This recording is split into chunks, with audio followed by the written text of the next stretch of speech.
Hello everyone, welcome back to Life's Unfair, my Pathfinder Wrath of the Righteous playthrough series.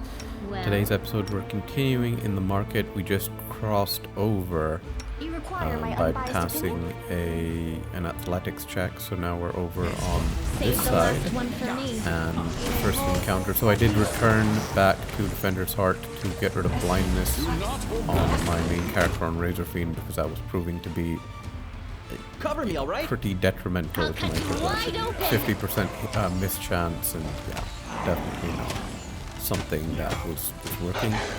So after healing up and returning, fully buffing, Spirit we demands are your blood. taking on the enemies over on this side. So there are a few encounters on this side which are particularly painful.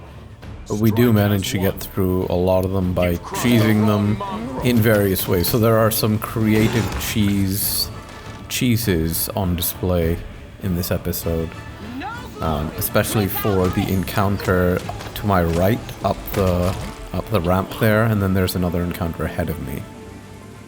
So as you can see, my party is definitely coming together a lot better than it was in the past. They're kind of reaching their power spikes. Well, not spikes by any means, but they're not useless anymore.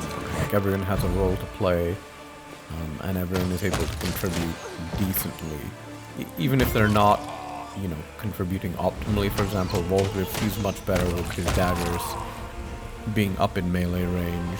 Same with Camellia. I've built Camellia to be melee, but for now I'm keeping them in range because it's just so dangerous for them to take hits. Is Doggo dead? God, poor dog, man.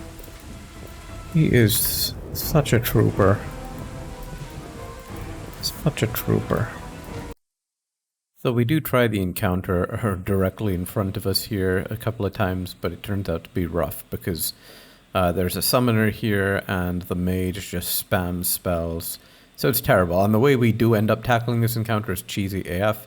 So we opt to head up the ramp, but there's another set of horses up here, which are nightmares. But we do end up downing them fairly shortly after this, which you're about to see here. Anything new? We've just cast this here. I don't steal. I encourage people to save the poor and helpless Yeah, people yeah. around the world. Let's do Starting this. with me. Grease and web. Grease and web. And then, yeah, just have Razor Fiend stand in front. Thankfully, one of the horses goes down, and thankfully, these are not ranged enemies. But you saw I got smacked there. I took the Demon Plague, unfortunately, which is really not good. Come on, Sela. Heal, heal, heal. Sela and Razor Fiend are really my only two healers, even though Lan is a cleric, level 3. He doesn't really have any heals. Later on, we'll probably spec him into heals. But for now, the only heal he has, the area of effect heal. That AoE heal is amazing because all three of my characters have it. If all three of them use it, that's like 20 health in one heal round, which is really nice for my whole party. So here we try the other set of enemies that's up here. There are 3 necrophages or vermleks, and they just decimate my party. I can't have anyone tank, so I figure I have to cheese them. There turns out that there's a house up here too, which contains a mob that just nukes the crap out of my whole party. And so we're like, okay, we're going to leave this one for later too. And we figure that, maybe we can try attacking the vermleks from the back, but it doesn't work. So we figured something else needs to be done, and this is it. We run into a group of mongrels that's crawled up from the Neatherlanders, hence the name of the series, Operation Market Garden, or the title of the episodes, Operation Market Garden, right? Took place in the Netherlands. We're not in the Netherlands, but there are Neathers here, and that's why. So we run into them, they run away. I guess they're going to help us later on, and we use the location that they were standing at as a pulling point. And so you can see what we're doing here, right? I'm just going to show the beginning of this. We pull the enemies up there, we shoot at them, and then we just run back to where the mongrels were standing. And because it isn't a direct line between the enemies up there, right, they have to go all the way to the right and then down the ramp to get to us. So that makes them drop aggro. And so it is just, I can tell you this took a long time because the enemies regenerate. You should have listened to reason. So we're just shooting them, right, and then run, shoot and run, shoot and run, and we have to run fast or that happens, right? The Vermleks come into range and they just destroy my entire party and inflict mass light wounds. So I'm going to fast forward through this and you'll get an idea of how long it took to finish off all 5 enemies up there. Takes a long time, so as you can see, we're just shooting them, running back, shooting them, running back, shooting them, running back, shooting them, running back repeatedly. But it does become a little bit of an issue further down the line because obviously there are not the Schirs are the only ones that are actually close by. The Vermlek necrophages, they're not close, so we have to actually run up there eventually.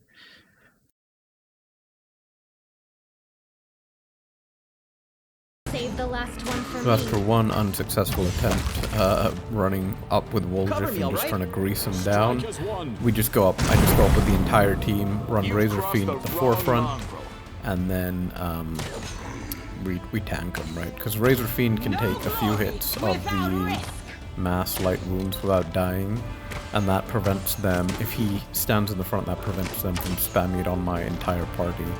Unfortunately, Woljif takes a hit.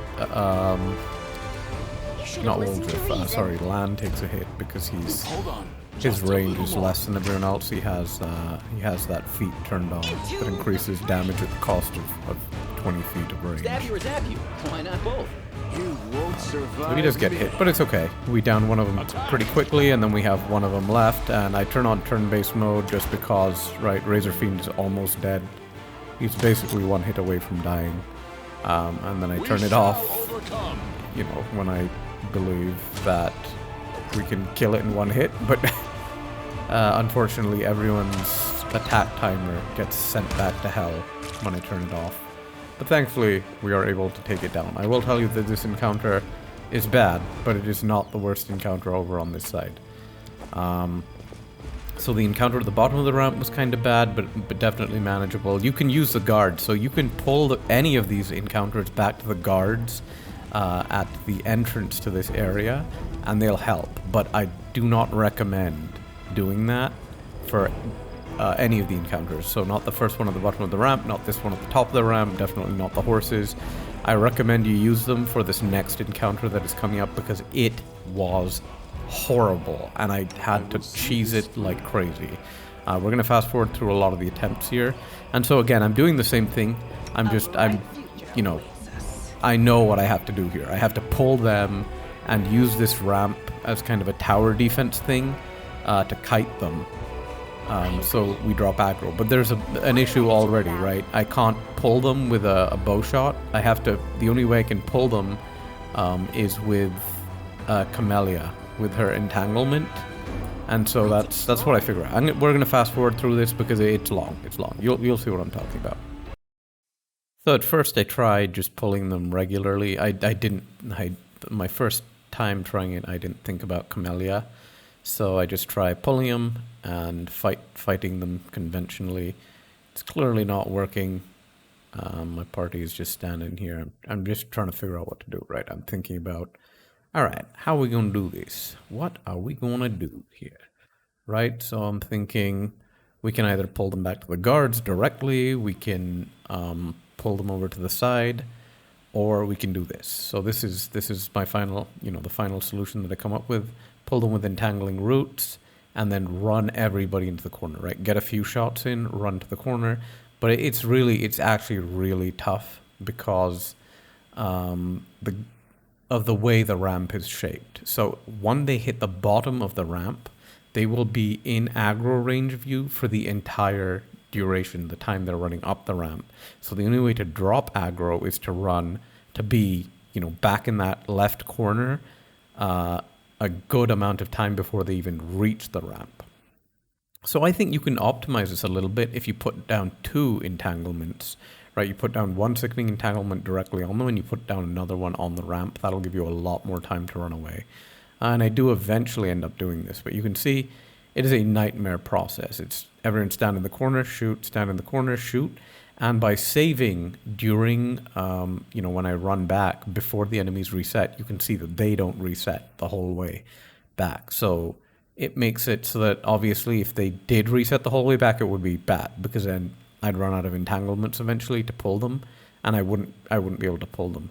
But this way, because they're standing in the roots, when I reload now, I can shoot them to pull I can shoot the closest one to pull the entire group to me. And see, now I've dropped a second entanglement that's on the ramp.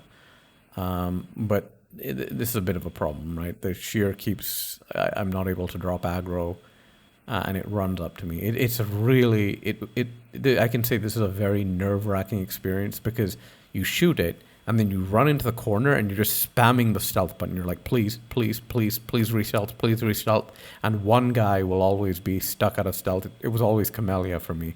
She was not able to re-stealth, and that's how, and then I'd be watching the shadow, and you can see the fuzzy outline of something approaching you from the shadow, and you're like, I'm dead.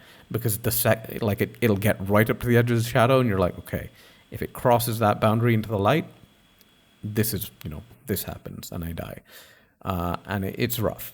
It's really, really, really rough and painful.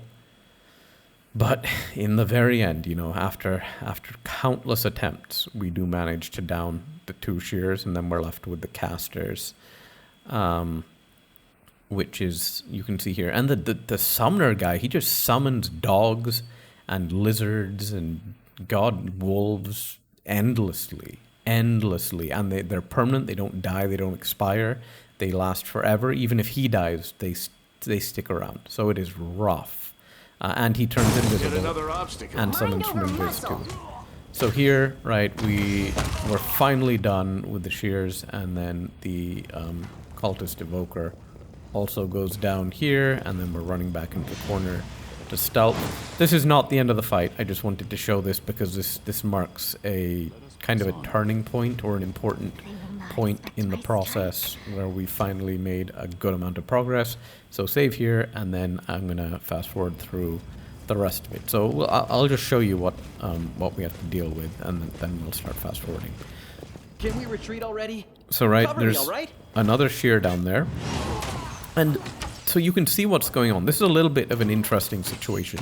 They are attacking the guards that are standing up there, but as long as you don't you don't reveal the guards yourself from Fog of War, they just keep attacking, and for some reason they're not able to kill the guards, and they just stand there beating on the guards. But the second you get into visual range of the guards, they destroy them in one hit. They destroy all of them in one hit, and then they come straight for you. It's a bit like Schrodinger's cat. As long as you don't open the box, you don't know whether it's alive or dead. Well, it's a little bit different, because you do know it's alive, as long as you don't open the box, but the second you open the box, it dies. So that's what happens here. And so this, right, so the prime target here, we want to take down Schir, and then we want to take down the Conjurer. The Schir proves to be the easier part, so we're going to fast forward through this right now. So the Conjurer himself took about 40 minutes. It took me a while to figure out what to do here, right? So there's still a Schir left, and in fact there's another Schir. I mean, we have to deal with one of them after the Conjurer, and then we have to deal with all the Conjurer's summoned minions as well. And the biggest issue with him is he just keeps recasting stealth, and even if you save the game when he is visible, when you reload the game, he will be invisible. He's invisible by default. So I needed to figure out some way to pop him out of stealth, and I couldn't really think of anything because I hadn't loaded up the right spells, right? Hadn't loaded up Fairy Fire or anything. So what we're trying to do is just bide our time. So let the guard tank, shoot the Schir, shoot his apparitions, and hope that he reveals himself. And then when he does reveal himself, we make a good attempt at, one-shotting him stealth, but it never works. Something always goes wrong and prevents us from landing that killing blow, right? No, because we have to crit. He has a lot of health. He's a high level. He has a lot of AC, and so it's very unlikely to happen. But what we do end up doing, so you can see all the failed attempts here. It's pretty pathetic. This footage is sped up 20x. 20x the amount of time it actually took me to do it. So, right, we're just trying everything we can here. And this Schir here is very interesting. It for some reason, so there is a state. I don't know what is different about that creature, but it does reset back to its original position regardless of when you save or what you do. There's no way to make that one get stuck in the non-default position, which is really weird. So that's the only creature I've seen in the entire game that does that actually resets regardless of save. Even some of the mini bosses don't reset when you save. So here, just shooting him, and I have a very limited amount of time because that Schir is down at the original spawn point, and it just runs up immediately. There's no entanglement left, so it gets here pretty quick. So I'm trying Magic Missile. That time he almost goes down, but he just survives. And what I do figure out in the end is that I have a Scroll of Fairy Fire. And so I definitely put that to good use here. You can see, right, I'm trying to drop Fairy Fire. Okay, I get Fairy Fire cast on him. It affects him. And then, yeah, we're just using Call Lightning. So Call Lightning, I have a love-hate relationship with that spell, using Magic Missile, because it hits consistently for 3 hits of 3 to 4 damage apiece, which can be pretty significant. Well, 3 to 5 damage apiece. So it's 3 to 6 damage apiece, right? If all 3 or 6, it's 18 damage in one hit. Then obviously Lan doing his thing, right? 39 damage crit, devastating, and then we down him.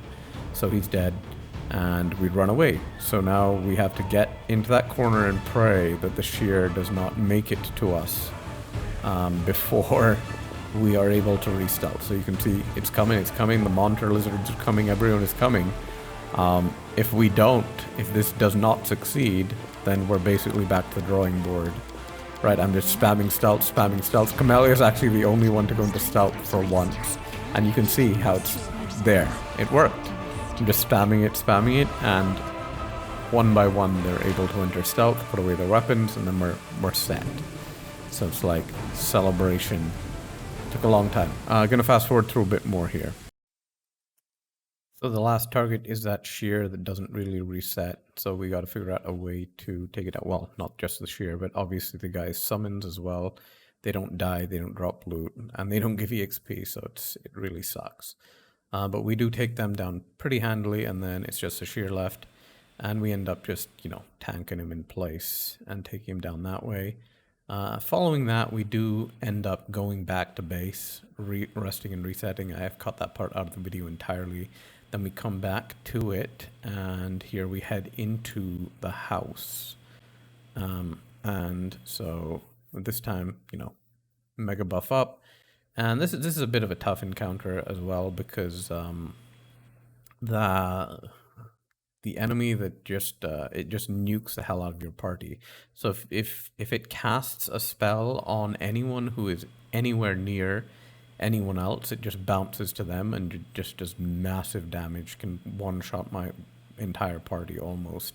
And so what I decide to do is run out with Razor Fiend. He baits out the shot. Nobody else is even standing anywhere nearby. And then only he gets hit. So I cast Resist Fire on him, cast a lot of health boosting spells and stuff. I mean, that's what happened in the end. Initially, I'm trying to fight the enemy near the entryway, having no success whatsoever, right? Because he will just cast past Razor Fiend, cast it on the entire group, and wipe them out. The AI is pretty good about that. It picks its targets very well. So here, now I've tried coming out of the room a bit, right, and move Razor Fiend up and then move people behind him. That's still not working very well. And yeah, I'm trying this repeatedly. This footage sped up 25x. It's a pretty rough encounter because it's in such a small space. But this is what ends up working here, right? Okay, so run out with Razor Fiend, and this guy just casts indiscriminately. He doesn't care, and that spell can affect his own allies. So I run Razor Fiend straight to the front. One of the Abracandilus is just standing there blocking. It doesn't move, and so this guy casts his spell, nukes his own allies, and then we runs up to the front, and then we all turn on him. He's prime target. You can see one of the Abracandilus is just stuck there, not moving. And that's actually what enables me to complete this encounter at all, because it allows Razor Fiend time to get to that location and block that area. Otherwise, everything just runs by him and then runs and just kills the rest of my party standing at the entrance. But you can see here we're just trying to take down the Brimorak, and it's rough, right? You can see one nuke just took everyone's health. The Brimorak took everyone's health from like full to maybe like 1/5 in a single hit. So casting, using my blur potion because I don't want to get hit and die, right? At least it gives me 20% dodge. Using Smite Evil, this thing has a lot of health and it hits hard and it nukes even harder. And we finally get it thanks to an attack of opportunity. And then all we're left with is the Abracandilu Wrecker. This guy hurts as well. He hurts a lot, so there's a very big risk of Razor Fiend dying here. If that hit had landed, that would have been the attempt over. And so we're like praying right now. We're praying to Iomade that we don't get wrecked, and trying to tilt the odds in our favor by maybe using grease or something to knock him down. But thankfully, this attempt is successful after a long time, a long time of trying. We are finally able to kill all these guys and loot up the house, and it is 100% worth it. There's some amazing stuff in here, so it's definitely not. You shouldn't skip it. Right, the scimitar is really useful. It's an amazing tanking weapon. It doesn't do a lot of damage, but it gives you a chance to hit to stun on every hit. It's not crit dependent or anything. It's every hit they have to pass a DC 10. That item again that you just saw there is a trinket that increases your chance. It increases one of your skills, right? Stealth or World Arcana, any of your knowledge-based skills, or any of your, stealth, trickery, any of those skills by 5. You can use it once a day, and it lasts for an hour, and it's infinitely reusable, which is spectacular. Then, as I was saying, the scimitar is really good as a tanking weapon because every hit they have to pass a DC 10 check or they get stunned, and it comes in clutch. I will tell you, it comes in absolutely clutch at some points. It's not a very high damage weapon, right? The crit ratio is only 2x, and it's just a +1, so it's not a very high damage weapon, but I think it's a really good option on your tanks, especially fighting trash. So after we loot all that, and then we get a piece of a holy symbol as well, which I'm guessing is for some cool item that you build later on, but I have no idea what that's for. So here it is, a scimitar, Abrupt Force. You can see it. Spectacular. But we're gonna fast forward again. So after that, we decide to head out because everything in that area is taken care of, and visit our old friend, the Necromancer. And after a few unsuccessful attempts, or a couple of unsuccessful attempts, we are actually finally able to take this guy down using our standard strategy, buffing up, using the newly acquired scimitar, and then, well, obviously Lan coming in clutch with his crits.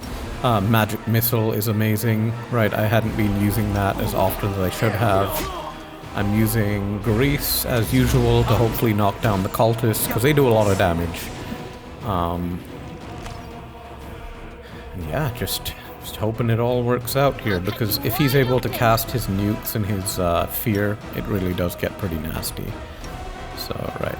Using Call Lightning, using Magic Missile, using Battle Spirit, right? His nuke there did 10 damage. Magic Missile, right?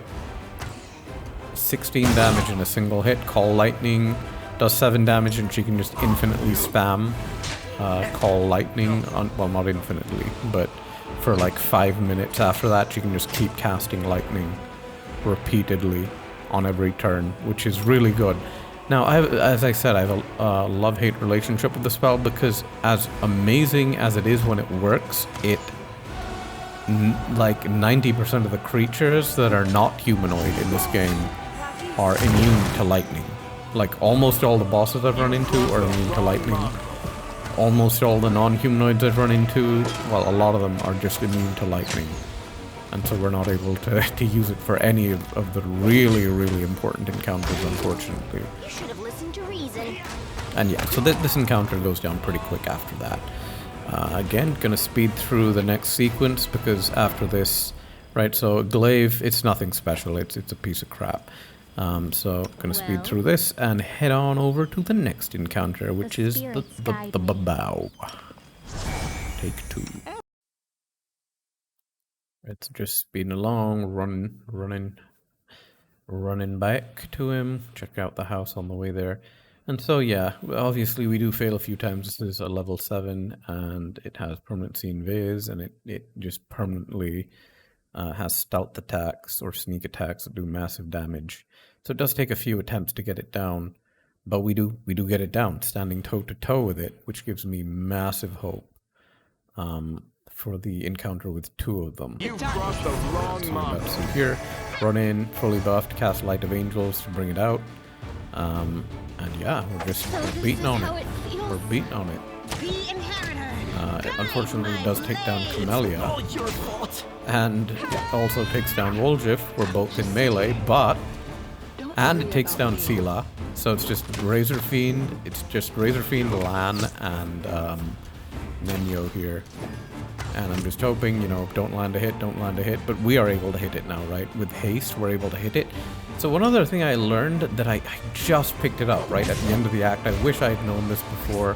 Actually, I haven't even tested it out, so I'm not sure that it works. But I noticed there's an item called Extend Meta Magic Rod that works on spells up to level 3. So I'm guessing with haste, with displacement, it will increase the duration of those 2 buffs. Probably double the duration, which would be huge. Makes a huge difference. So I'd probably use it on haste and on 2 displacements. You can use it thrice a day, I think. So after the Babau encounter, I actually do spend a long time doing a bunch of stupid stuff. I head back to Defender's Heart, heal up, do a few random encounters, but then we head back to town, to Market Square, and we're trying to take on the troll demon in the basement that keeps nuking you when you try to open that barrier. And so we're trying everything. It's a tough encounter, right? Magic Missile comes in clutch again, does a good amount of damage, but he does a lot of damage, even with Frost Resist. So the key to this fight is definitely using Frost Resist. Use it on whoever is tanking. On Razor Fiend in this case, you can see he doesn't take as much damage, right? 2-4 damage. A lot of it is reduced. But if you have no Frost Resistance, it does a lot of damage per hit. And so I'm just trying. This fight is just a war of attrition, really. Survive until you're able to take him down, because nobody can really hit him. Magic Missile is really the only thing that does any damage to him. Because he's really hard to hit, just because of the type of creature he is. Almost none of the weapons do any damage to him. And also because he's higher level than everyone. So when they do, you know, they barely land a hit, and when they do, it barely does anything. Magic Missile is the only thing that really does anything. I'm sure if you have good casters in your party, it'll make a big difference.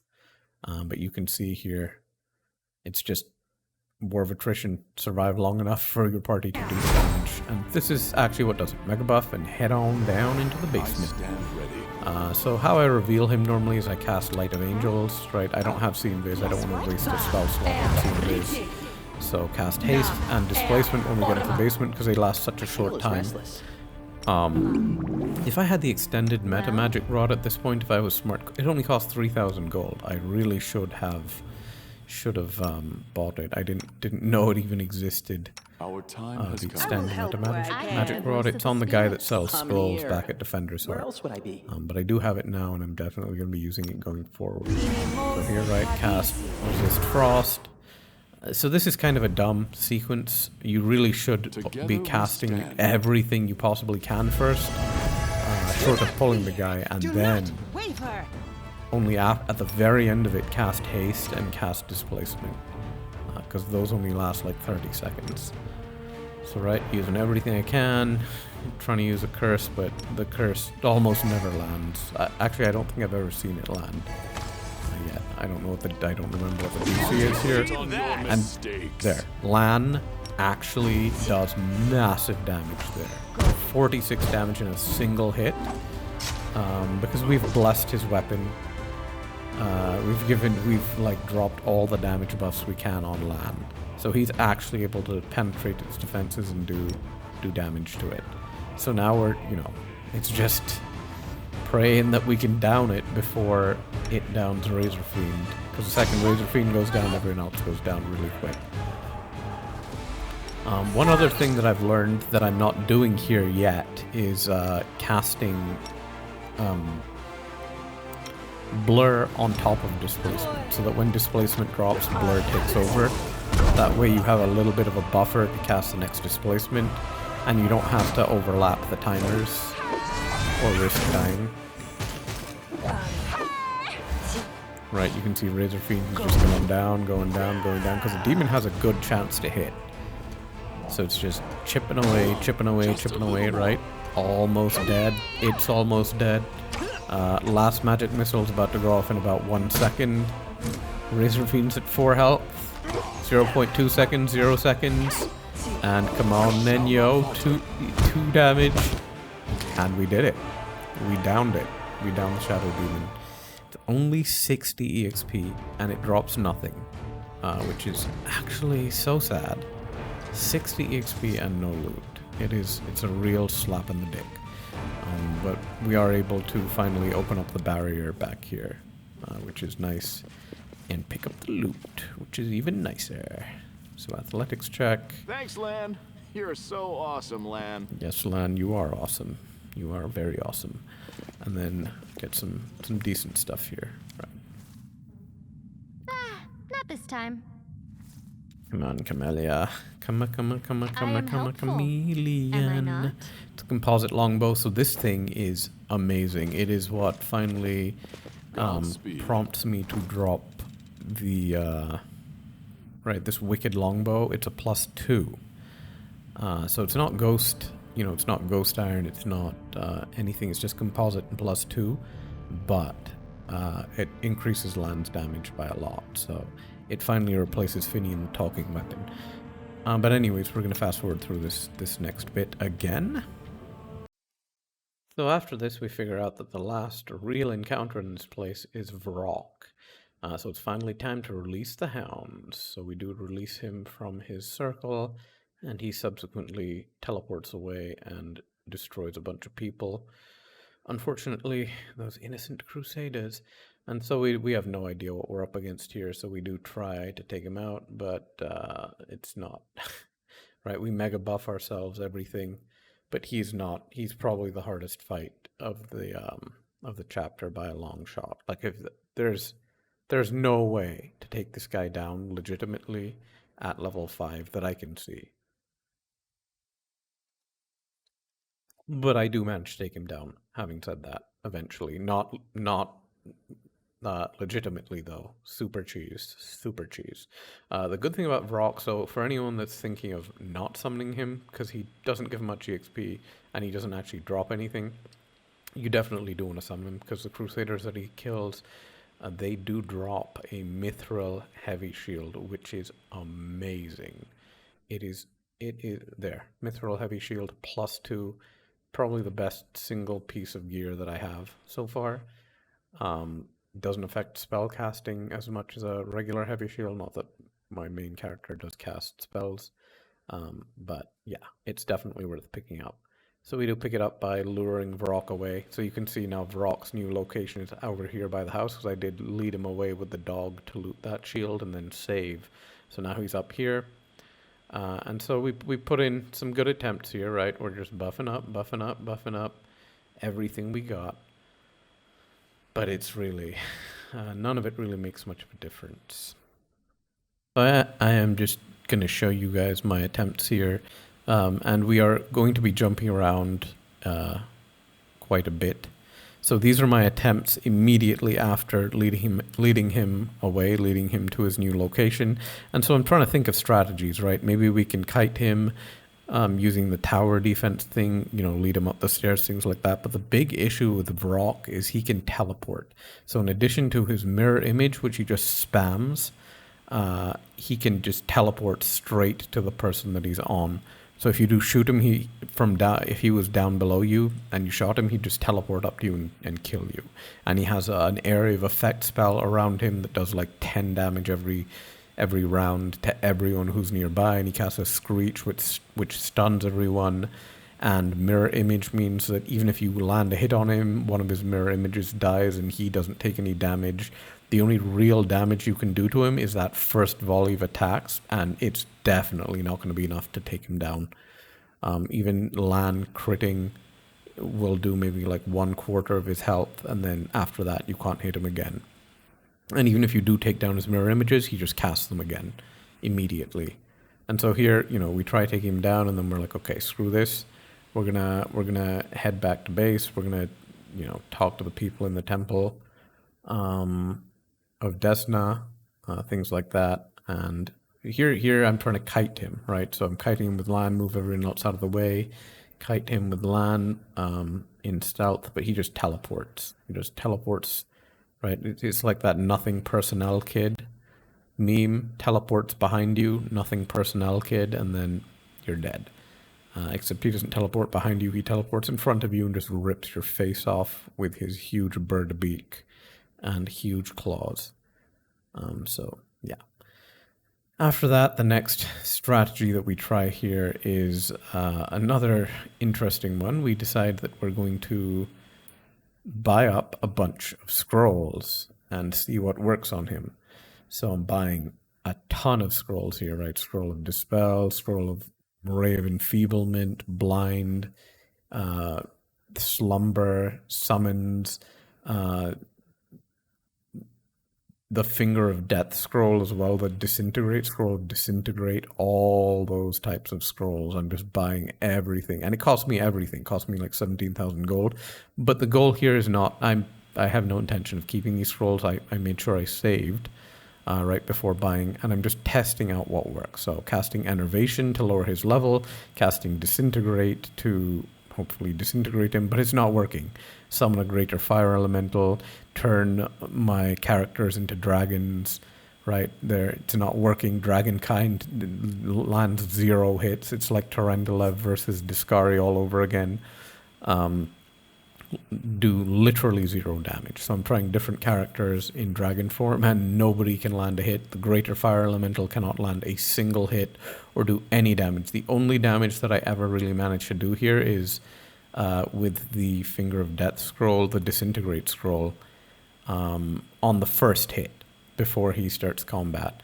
And then I try Enfeeblement to lower his level, but for some reason it doesn't work. It says it works, so eventually it says it works, but it doesn't actually do anything. It said right there, it said it drained 4 levels from him, but he's still level 9. It did nothing. So I don't know what's going on there. I don't know if that's a bug, or maybe I'm not understanding how the scroll works or something, but it legitimately did nothing.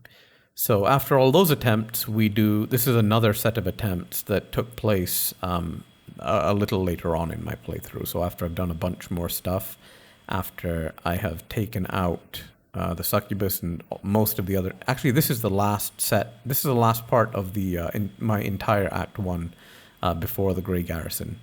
So here you can see I'm trying to cast Sleep on him with Ember. I finally found a use for Ember. Ember can put things to sleep with Slumber.